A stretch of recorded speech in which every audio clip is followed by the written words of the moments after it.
Praise. Hallelujah. Meron na po? Wala po.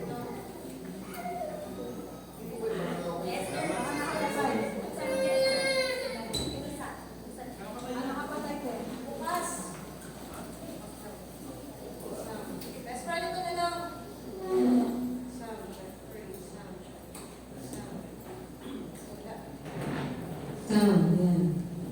Salamat, Sister Esther. Magandang umaga po sa inyo lahat. Kamusta po kayo? Buti sa dati.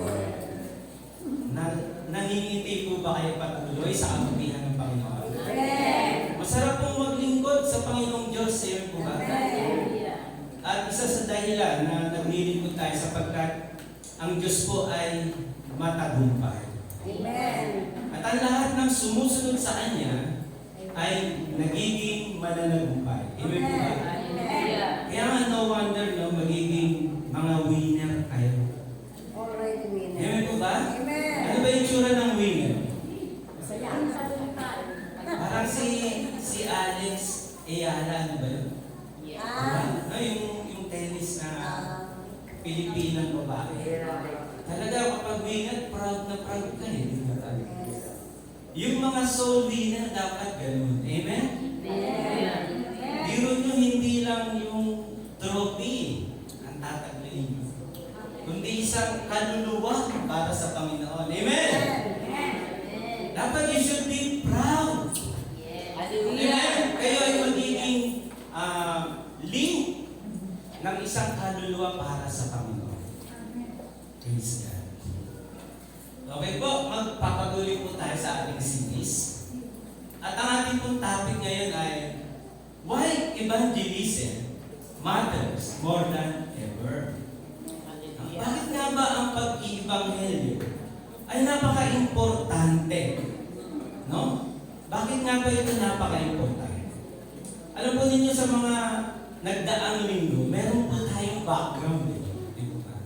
Bakit kaya? Una, nakita po natin kung ano yung tinitibok ng puso ng Diyos. Ano yung tinitibok niya? Yung mga naliligaw.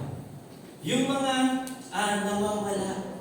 Ibig ng Diyos na sila ay masumpungan. Ibig sabihin ay maligtas. Amen po ba?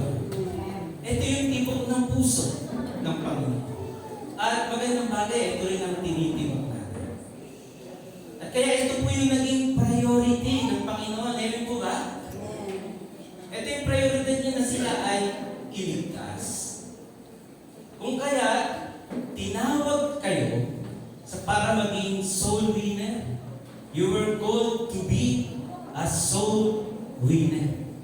That's why evangelism matters more than ever. Ano po? Ano nga ba ang ibig sabihin ng evangelism? Lagi natin itong naririnig. Ayan po ba? Pag sinabi evangelism, ano yung pumapasok sa isip? Pag sinasabing pag-iibanghelyo, ano yung ating madalas na iisip? Di po ba? Ano ba ibig sabihin ng evangelism? Next slide. Next slide po. Ayan. No? Ang ibig sabihin ng evangelism ay evangelion sa Greek word. Pero ito po sa para sa naiintindihan natin. Ito po ang ibig sabihin na telling the good news. Ano po daw yung evangelism? Telling the Telling the good news. Sa Tagalog, i-chismis mo yung magandang balita. Pag meron mga magandang balita, isi-secret mo ba? Hindi, di ba? No, proud ka. O kaya maingay ka. Hindi ka mapipigilan. Excited ka na i-broadcast. Excited ka na sabihin. Tama po ba? Ilan po sa inyo excited sabihin ang mabuting balita tungkol sa Panginoong Jesus? Ang mabuting balita ng kaligtasan si Sister. Praise God. No? Si Sister Irene. Yan. Excited siya na sabihin ang mabuting balita. Kung yan ang meaning ng evangelism, telling the good news, bakit ang iba ay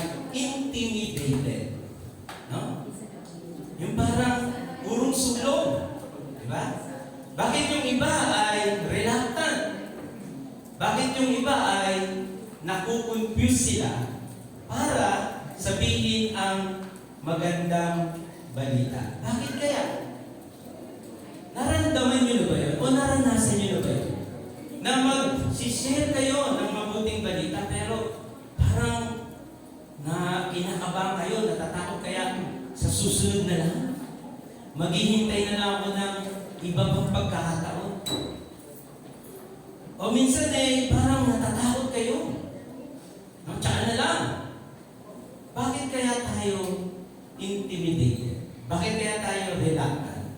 Bakit kaya tayo confused? Ano? Dahil, maaari, hindi natin alam ang katotohanan. Bakit tayo nag-iibang helyo? Ha? Baka hindi natin alam bakit natin dapat gawin to ng may katapangan. Bakit natin dapat gawin to ng intentional? No? Maaaring hindi natin alam ang katotohanan. Subalit ngayon, ipapakita ko sa atin ng Panginoon Diyos yung kanyang layout, yung kanyang format tungkol dito sa pag-iibanghelyo na napaka-importante na ministeryo. Tingnan po natin next slide. Tingnan po natin yung text natin. Ito po yung layout ng Panginoon patungkol sa pag-iibanghelyo. Ito po yung kanyang format. Basahin po natin. Sabi po, how then can they call on the one that they have not believed in? Paano nga sila tatawag? Kung hindi nila pinasasampalatayanan. How can they believe in the one of whom they have not heard? Paano nga naman sila sasampalataya sa isang Diyos na hindi nila napapakinggan? And how can they hear without someone preaching to them? Paano nila ito mapapakinggan kung walang magtitel, magpipreach, magsasabi ng mabuting balita? And how can anyone preach unless they are sent? So paano daw sila mangangaral kung hindi sila sinusugo? Nakita po ninyo yung layout, no? Sino nagsugo? Si Jesus. Okay, may kita po natin mamaya. Patuloy po tayo. And how can anyone preach unless they are sent? As it is written, how beautiful are the feet of those who bring good news. Amen. Wow, napakaganda pala. Yung paa, tingnan mo nga yung paa niyo kung magaganda. Sa mukha kasi kayo lagi nakatingin eh. Wala pa na. Di ba magaganda na yung mukha? Pero yung paa, maganda ba yan? Pero sabi naman nung nasusulat, napakagandang pagmasdan ang mga paa ng mga naghahati ng mabuting balita. Ito po ay layout ng Panginoon. Ito po yung kanyang format tungkol po sa pag-iibanghelyo. Isa-isayin po natin, what does it says? Ano yung sinasabi ng text natin? Tingnan po natin. Next slide. What does it says? May kita po natin dyan. Ito po yung idea, no? Evangelism will lead people to find their true salvation by having a personal relationship to His Savior, Jesus Christ. Hallelujah. Sabi po, kapag inihahayag natin ang mabuting balita, kagaya ng Panginoon, may sinend siya, may nag-preach, at may nakarinig, at mayroong naniwala, at mayroong tumatawag na sa Panginoon. Praise No? God.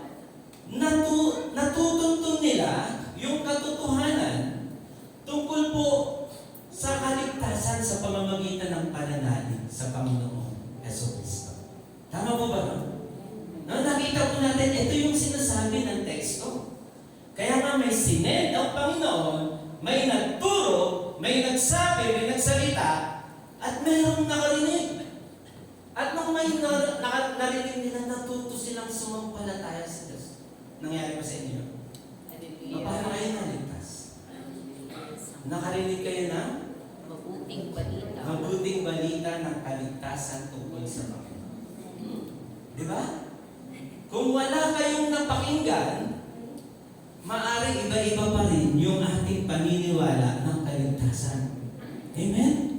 Naligtas ako ni ganito. Naligtas ako ni ganon. Sa pamamagitan nito, pero may iisang ating totoong kaligtasan ang pananalig sa ating Panginoong Jesus. Amen po ba?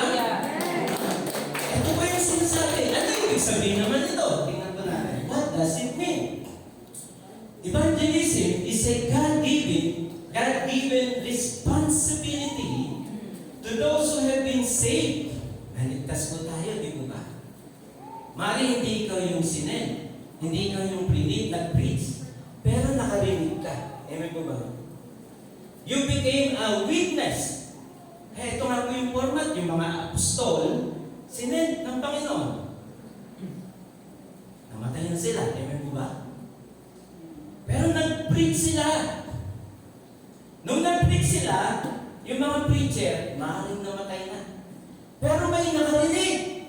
Amen? Narinig niyo ba? Hallelujah. Maaaring yung iba namatay na, pero may nakarinig pa rin. At sila, sabi ni Paul, magturo ka sa mga taong mapagkakatiwalaan magturo sa iba. Amen? Praise God. Namatay si Paul, si Timothy, pero merong nakarinig. Amen. At sila yung nagtuturo. Meron din sumampalataya. Amen po ba? Dahil sila sumampalataya, hindi nila tinatago yung kanilang pananampalataya. Sinasabi nila yung mabuting balita. Nakita po ninyo yung layout ng Panginoon. Maaari sinasabi ninyo kasi hindi ako sinugo ng Diyos. Amen po ba? Maaari sinasabi ninyo hindi ako preacher. Sila na lang mangaral ng salita ng Diyos. Sila na lang ang mag-tell ng good news. Hindi po. Narinig mo. Amen? Amen. Narinig mo. Witness ka. Amen. Don't keep it secret. Amen? Amen. Sabi ni Lord, nag-send siya, nag-preach siya, may nag-preach, narinig mo. Pag mo itago, sabihin mo yung mabuting balita. Amen. Kapag sinabi mo may naniniwala, hindi man siya nag-preach, naniwala siya. Nag-testify siya. Amen? Yes. No? Kaya huwag mo sasabihin, hindi ka kasali.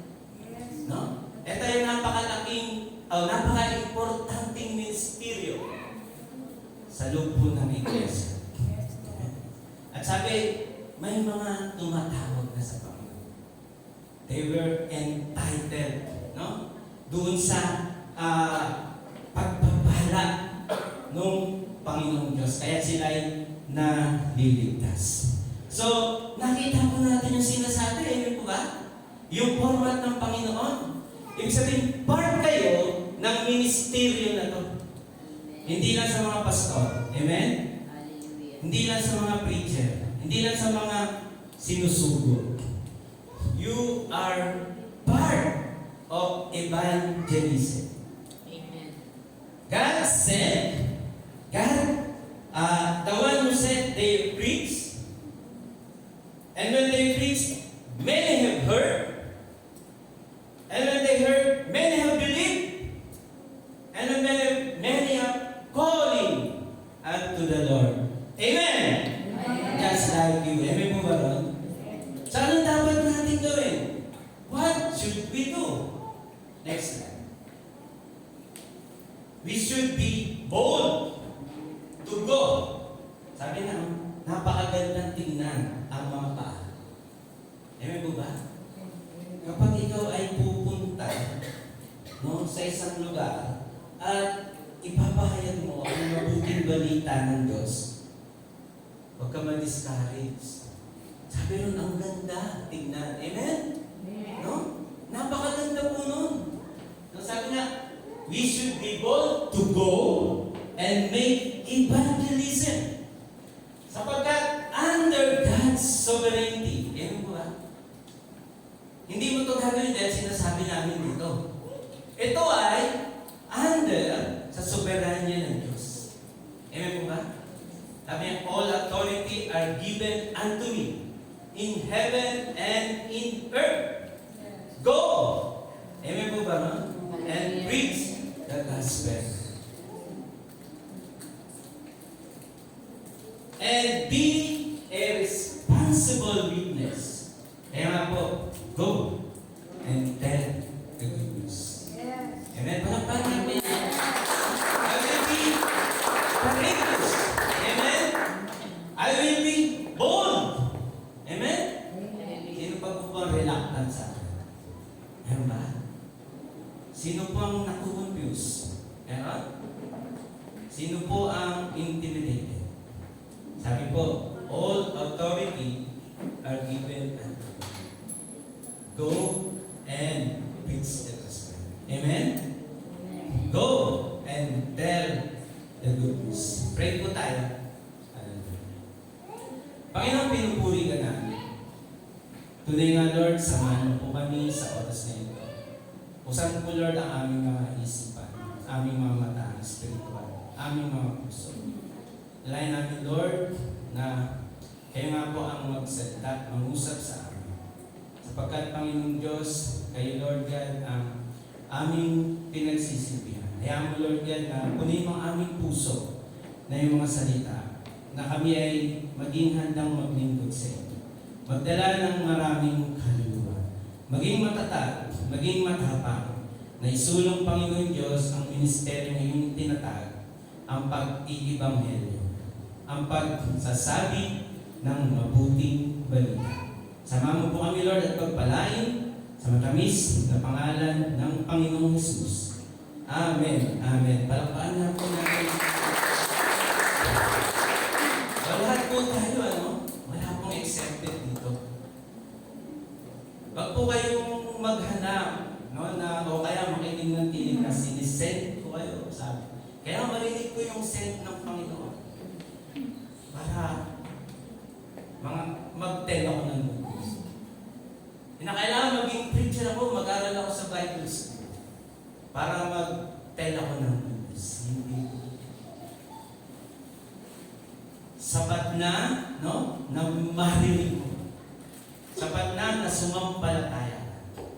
So, sapat na tumawag ka sa Panginoon. Kung paano ito sasabihin sa ibig pagsabihan ng Panginoon. Amen. Next slide po. Tingnan po natin. So why evangelism matters more than ever? Why? Because it is the only way to know the truth about God's love and receive His salvation. No? Doon sa layout ng Panginoon, ito lamang ang tanging paraan para malaman ang katotohanan tungkol sa pag-ibig ng Diyos. At sa gayon ay matanggap niya ang pagpapawalang sala ng Panginoon. So isa lang ang kapamaraanan. Amen? Marami bang daan? Marami bang paraan para maligtas ang tao? Hindi po. One way. Iisa lang ang daan. Amen? Kaya nga po, naggawa ng layout si Lord. Naggawa ng format. Alam niya, na sa darating ng mga panahon, na yung word niya, yung salita niya, yung mabuting balita, ang tanging paraan para magligtas ng kanyang kaluluwa. Amen? O, tandaan po natin, isang bagay lang, isang paraan lang. Walang iba kundi sabihin mo ang mabuting balita sa iyong kapwa. Amen? Sa ibig abutin ng Panginoon. Ano ang sasabihin natin? Ang mabuting balita tungkol kay Kristo at ang kaligtasan. Next slide. So, our world today is full of noise and distraction. So, kailangan natin sabihin Kailangan natin ipahayag. Pero ang mundo, maingay. Pag maingay at maraming distraction, ang hirap Ang hirap, di mo ba, sabihin mo magsalita ka dito, tapos maingay kayo lahat, kayo nagsasalita. Maririnig niyo ba na maayos? Hindi ano? Pag-isip pa lang sa umaga, maingay na yung mundo eh. Di ba? Maingay na. Maingay na sa labas yung mga tambay. Di ba? Kung sino-sino na yung mga nagsisigawan. Maingay na. Parang ano dun yung sabi nga, eto maraming distraction. May gadget, may social media, 24/7 news, work, pressure. Sabi daw, lahat ay nakikipagkompetensya doon sa mabuting balita ang ating sasabihin. Amen? Biro mo, ang dami ng problema papasok sa isip. Meron ng distraction. Kaya nga lahat ng bagay nito ay nakikipagkompetensya doon sa attention. Maging ang Christian at ang worldly, ganun po ang kalalagayan. No? Maraming nakakaagaw ng attention. Pero sabi, but in the middle of all the clutter, there's something we must never forget or neglect. Alin po yun? Yung pag-ibig ba? So, kahit busy tayo, huwag po natin i-neglect. Huwag natin kalimutan sabi ng mabuting balita. Amen po ba ron? No? Kasi busy ako eh, tsaka na yan. Pwede. Amen? No? Maraming umaagaw ng attention. Maraming distraction. Pero sabi nga, iisa lang ang paraan para maligtas ang isang kaluluwa. Amen po ba? Kaya napaka-importante yung gagawin. Yung mag-share ng good news. Mag-share ng good news. Gusto po ba ninyo? Mag-share tayo. Saan man tayo, sa trabaho, sa bahay, no, sa enjoyan, no? Mag-share tayo ng Word of God. Yung good news. Ginagawa ba natin? Pag ginawa natin, magiging soul din natin. At hindi lang, pagpapalaki tayo ng Panginoon. Sige po, next slide.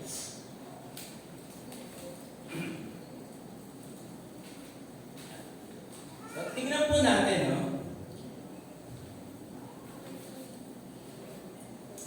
Tingnan po natin yung some facts, no? Yung mga katotohanan that support evangelism is what matters. Ito mga factor. Ito yung mga realidad. Ito yung katotohanan. Kung bakit dapat isulong natin yung pag-iibanghelyo. Sabi po sa ating teksto, sabi nga po, unang katotohanan, opportunities are limited. Naintindihan po natin. So, no? Romans chapter 10 verse 14 sabi, how then shall they call on Him whom they have not believed? And how shall they believe in Him of whom they have not heard? Paano kasi natatawag? Kung hindi natin grab yung opportunity na masabi sa kanila ang mabuting balita. Bakit po?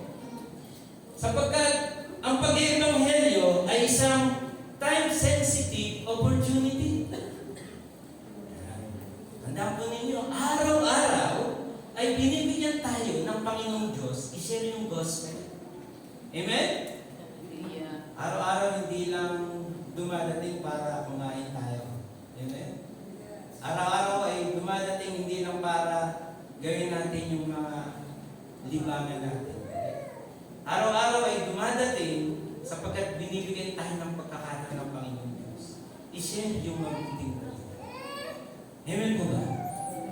Yes. Bakit tayo nandito pa? Binibigyan tayo ni Lord. I-share ang good news. Kapagkat each day passes also quickly. Amen? Ito ay isang chance para ibahagi ang mabuting balita. Subalit pag hindi natin binahagi, sabi nga madali rin itong nawawala. Kaya nga dapat i-grab natin. Tama po ba yun? Some moments may never come again. Yung po yung masakit. Isa na tong chance. Pero kung hindi natin iganap, mawawala. At pag nawala yan, minsan hindi na maaaring bumalik. Amen po ba? Kaya akala natin baka bumalik pa sa susunod na lang, bukas na lang. Pero hindi na babalik minsan eh. Amen po ba? Sinayang ang pagkakataon. So napaka-importante, ano po? Minsan po, nung yun pa ako, ang init natin mag-share ng Word of God, di ba? Ang init natin mag-tell ng good news. Minsan, meron akong kasama sa work, no? Na ibig ng Diyos, sharean ko siya ng Word of God. Pero, nagkaroon ako ng fear, baka hindi niya tanggapin. Nagkaroon ako ng doubt na baka sa susunod na lang tanggapin niya, baka hindi ngayon. Hanggang sa natapos yung trabaho namin, nag-construction. Tapos, minsan, nagkita kami. Alam po ba niyo ang pagmamalaki niya sa akin? Sabi niya sa akin, brother, born na ginano, kagaya mo. Alam po, sa akin niya sinabi talaga yun, parang sampal sa mukha ko. No? Na hindi ko siya sinira. Yes. No? Tapos akala ko natakot ako, baka hindi niya tanggapin. Pero isang araw, pinagmukha niya sa akin, brother, born na rin ako kagaya mo. Biro niya, no? Yung pagkakataon na ninintay ko, baka sa susunod na araw tatanggapin. Walang nawala, pero sa akin meron. No? Yung po bang, sana ito ay isang napakagandang experience kayo. Amen po ba? Kaya nga minsan, time opportunity to. Kaya nga kung hindi natin igagalap, maaaring hindi naman. Amen. Sabi nga po ng illustration, para daw siyang train doon sa bawat station. Kapag sasakay ka ng train, at na-miss mo, no, yung pagsakay doon sa substation na late ka. No, takbo ka ng takbo, ang daming pila sa LRT, pila sa bayan, pila sa pagpasok, pila pa sa papasok ng tren, na late ka tulog. Andun na yun, hindi na yung babalik. Amen? Iba na, buti may sasakyan ka pa. Pero parang ganun po, hindi na babalik minsan, pero mabilis siyang mawawala at nakakapanghinaya. Ganun din po para sa isang kaluluwa. Bakit po? Na ito ay opportunity, no? Yung ating opportunity ay limitado. Ayon po sa mortality rate, ang Pilipinas ay 120 million itong 2025 hanggang 30. At sabi po, bawat araw ay may namamatay na 2,300 na tao. Araw-araw po yun. Sa Pilipinas pa lang po yun. Sa Pilipinas, araw-araw may namamatay na 2,300 na tao. Maaari ka mag-anak niyo kasama. Hindi ko sinasabi, maaari. Maaari kaibigan mo. Maaari kakilala mo. Masesayang ba natin sila ng gospel? Sa loob ng isang taon, 758,640 ang namamatay sa loob ng isang taon. Ang dami! Ano po? Imposible hindi mo ma-share niya. Ang hinihingi sa atin, 1 soul for a year. Hallelujah. 758,000 mamamatay. Hindi ba natin matitel sa kanila yung good news? Ipapamis ba natin yung opportunity na ibinabagay ng Diyos? Mari hindi na bumalik. Kaya sabi, what should we do? Be bold. Be courageous. Go and tell the good news. So that they will find their salvation in the name of Jesus. Hallelujah. Magtatawag na ako. Amen? Sa katawag. Magiging courageous na ako para ipangaral ang mabuting balita.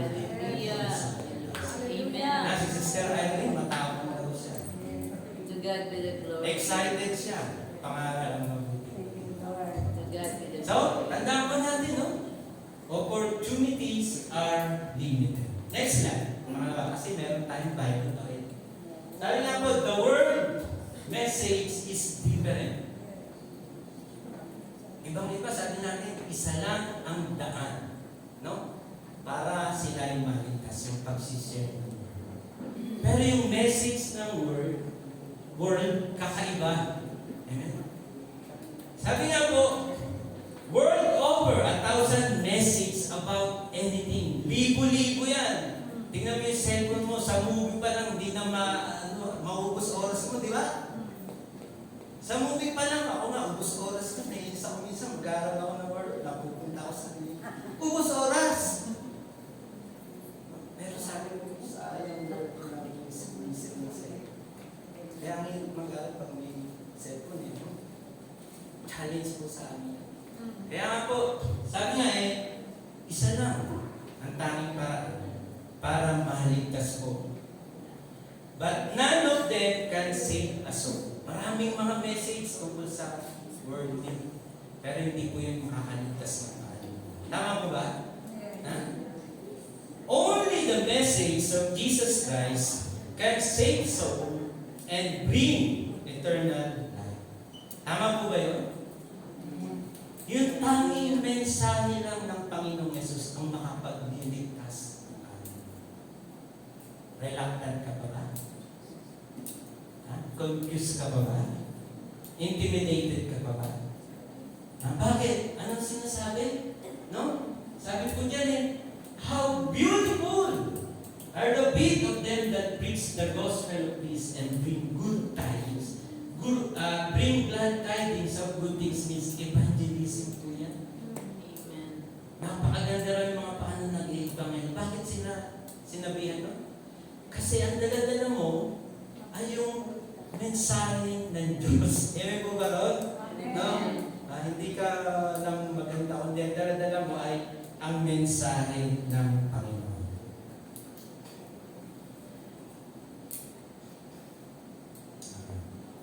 Sabi nga po, parang ano yan yung illustration ng ating etong soul, for one soul for a year. Sabi parang isang tao daw naligaw doon sa gitna ng disyerto. At pagkatapos bigla na lang may sumumpong na isang tao na may dalang mapa. Di ba? No? Ganun yun, parang ang isang taong naniligaw, hindi mo alam kung saan ka magsisimula. Di ba ba? Kahit anong gawin mo, kung paano magsisimula, hindi ko alam. Hindi ko. Mabuti na lang, may taong dumating. Kaya may hawak siyang Waze, no? O GPS. May nagturo. Di ba? O yun. No? Tinuro siya kung saan may tubig para lumakas. At tinuro siya kung saan maaaring ligtas siya para makapagpatuloy. Amen? Ganun po yung mabuting balita sa atin ng Panginoon. Makikita po ninyo yung saya doon sa mukha ng taong nawawala, di ba? Kapag siya ay natulungan. Makikita ninyo yung glory, yung joy ng mga taong nakakarinig ng mabuting balita tungkol sa Kaya nga, sabi po ng Mark 10, verse 21, sabi niya sa mayamang binata, isa na ang kulang sa iyo. Lahat, marami ka na rito sa mundo. But, isa lang ang kulang sa iyo. Ano raw? Ibenta mo lahat yan at sumunod ka sa akin. Yun ang importante. Ibig sabihin, walang magagawa sa iyo yan eh. Yung mga nasa mundo, wala. Ano importante? Sumunod ka sa akin. Hallelujah. Ayun po yun. Amen, no? Yes. Only the message of Jesus can save soul. Ano po sa atin ni David? Sa Psalm 27 verse 4. Sabi niya, hari na siya, taglay niya ng lahat. Sabi niya, one thing. Isang bagay lang ang nais ko. No, yung bang doon ako sa bahay ng Panginoon. At makita ang kanyang larawan at makasama ang kanyang presensya. Amen po ba? Isang bagay lang. Kaya nga dito sa mundo, iba yung binibigay, subalit ang mabuting balita, ang ibinibigay mo ay pangwalang hanggang kaligtasan. Palakpakan natin natin. Next slide. The need for a response. Bakit kayo naririto? Diba? Kayo po sasagot niya, bakit kayo naririto? We are saved and alive, and we are His witnesses. Kaya kayo naririto kasi naligtas kayo ng Panginoon. Amen po. At kayo po ay nagiging witness. Paano po yun? Nagsishare kayo ng Word of God. Si Ate Pe, no? Nagsishare ng Word of God. Lahat tayo nagsishare ng Word of God. Sapagkat salvation has a means to an end. Hindi ka lang niligtas para magbubutas ng silya. Amen? No? Naligtas ka kasi ikaw ay magpapatotoo na napakabuti ng Diyos. Ikaw ay magpapatotoo na may kaligtasan sa Panginoong Jesucristo. Di ba? It is the blessing you can ever share to others. Amen po ba? No? Kasi ito yung mabuting balita. Kung ano yung tinanggap mo, ito rin yung ibinibigay mo. Tumanggap ka ng walang bayad, binabahagi ng walang. Tumanggap ka ng libreng kaligtasan, ibinibigay mo naman ng libreng kaligtasan. Amen po ba? No? So you cannot hide it. Sabi nga po ng Matthew 5:14, yung binulong sa'yo, yung kandila mo na, no? Yung ilaw, hindi yan ilalagay sa ilalim, kundi sa totoong lagayan para sila ay maliligtas. And you cannot keep it secret. Ang binilong sa'yo, sabi ng Panginoon, ipagsigaw. Amen? No? You cannot be silent. Go and tell the news. Amen? Amen. Be courageous. Be bold. Go and tell the good news. Sige po, conclusion po tayo. Next slide. In a world full of noise and confusion, one mission remains eternally essential. Yes. Nananatili po ito. Halaga po niya. Napaka-importante. Yung pag-iibanghelyo. Marami pong kaluluwa kailangan na marinig ang mabuting balita. Amen po ba? Yes. You should be proud sapagkat link po kayo ng kanilang kaligtasan para sa Hallelujah. And you should be proud sapagkat sovereign ng Diyos po ang nag-uutos sa atin, nag-command sa atin. Amen? No? At ito ay napakahalagang responsibilidad na maging part tayo, amen? Ng pagliligtas na ginagawa ng Diyos. Evangelism is not a side activity. It is not optional ministry. It's the very reason why we're still here to bring one more soul for Amen. Jesus. Pagpalaan ko kayo. Next year po, ito pong call to action this week. Remember, maximize every opportunity. So pag may pagkakataon po kayo, share po ninyo yung Word of God. Amen? Don't wait for the perfect time. And let your life and your lips share the good news. No? Yung bibig po natin at yung ating pamumuhay. Yan pong ibahagi ang mabuting balita. When someone has about Jesus, don't hold back. Share what He's done in your life. Amen? Amen. Hindi mo kailangan ng mga malalaking na salita. Sabihin mo kung anong ginawa sa iyo. Hallelujah. Next slide. Yan. Challenge, no?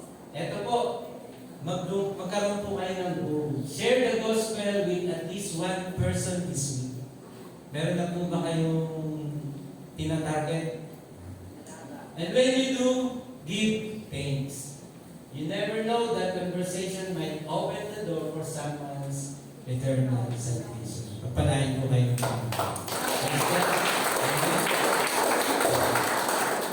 Manalangin po tayo. Lord, salamat. Salamat, Lord, sa iyong Salamat Lord sa pagliligtas na ibinigay po ninyo sa amin. Tunay nga Lord na ang ligaya at ang sayang dulot nito excuse me, ay hindi Panginoon Diyos Lord maitatago. Yan po ninyo na from inside, going out Lord, kami nga po Panginoon Diyos ay maging ilan at liwanag. At kami Panginoon handa na may bahagi ang iyong mabuting balita. Maraming salamat Lord, pagpalain niyo Panginoon at hipuin ang mga kaluluwa na ibinibigay mo sa amin. Hayaan po ninyo na sila ay prepare ang kanilang mga heart upang Panginoon sa aming pag-share, sa aming pakikipag-relationship ay mapagpala po sila. Kayong mataas, kayong maluwalhati. In Jesus' name. Amen. Amen. God bless you.